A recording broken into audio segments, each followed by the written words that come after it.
second most spoken language in HISD. It used to be Vietnamese, but now our Arabic-speaking population has increased. Recently, the board approved the new Arabic Language Immersion Magnet School that will open in the fall. And joining me now is the new principal, Kate Adams. Kate, I want to say thank you very much for joining us here today. We're excited to learn more about the new Arabic school. Can you tell me about your new school? It's nice to meet you. Thank you for having me here, Juliet. So the Arabic Immersion Magnet School is the first school-wide Arabic immersion school in the nation. There are other schools in the United States, about 5, that have Arabic immersion programs, but on a smaller scale.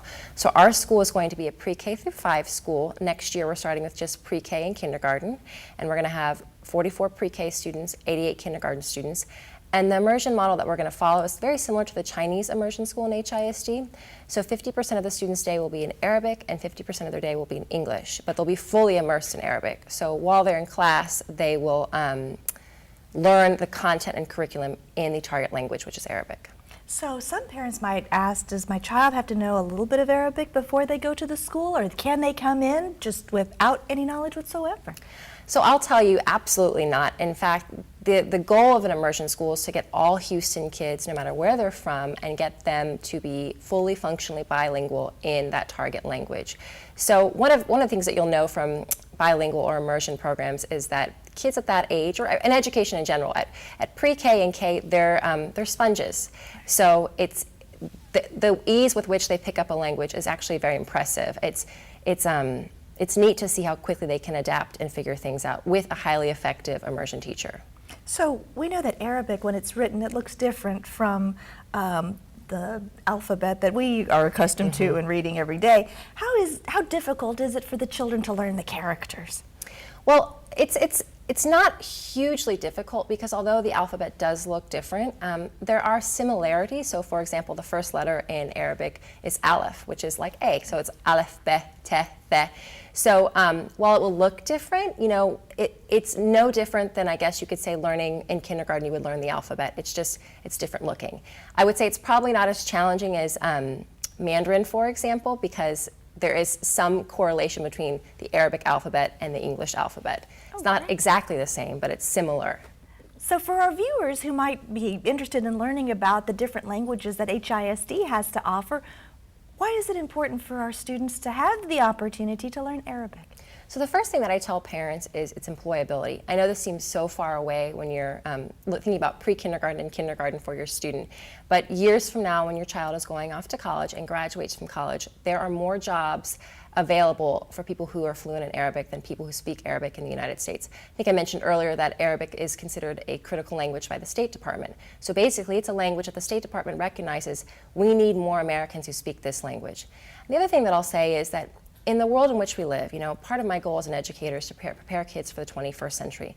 And preparing kids for the 21st century isn't just making sure you're functional on a computer or that you can communicate in the technology. It's also communicating with the world. And that to me means being able to speak a language that is so important in this business world and so important in the economy. And then here in Houston, we have a large Arab population. So being able to communicate, and not just communicate in terms of reading and writing and speaking, but understand the culture and why this culture is significant and how we can work together internationally.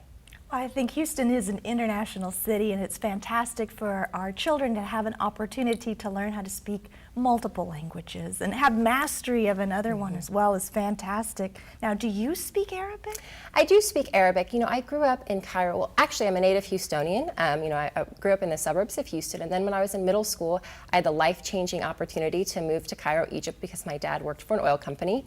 And while I was there, I learned Arabic mostly out of survival. I went to an American school, but when you're a kid living in a foreign country, you have the freedom to do a lot of very neat things. So, catching cabs, communicating, going to the grocery store, whatever it is that you have to do.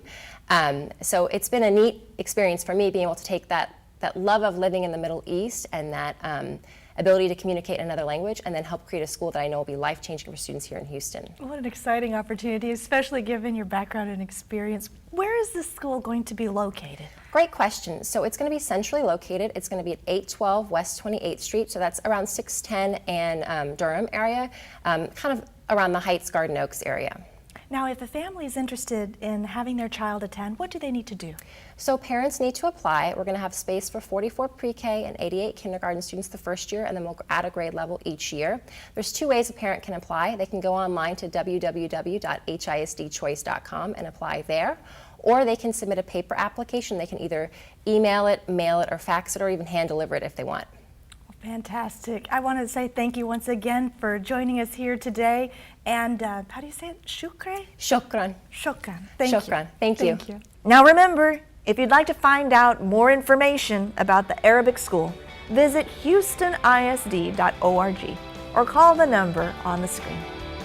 Stay with us as my friend and colleague, Rhonda Skillern-Jones, stops by to talk about her new role as HISD Board President.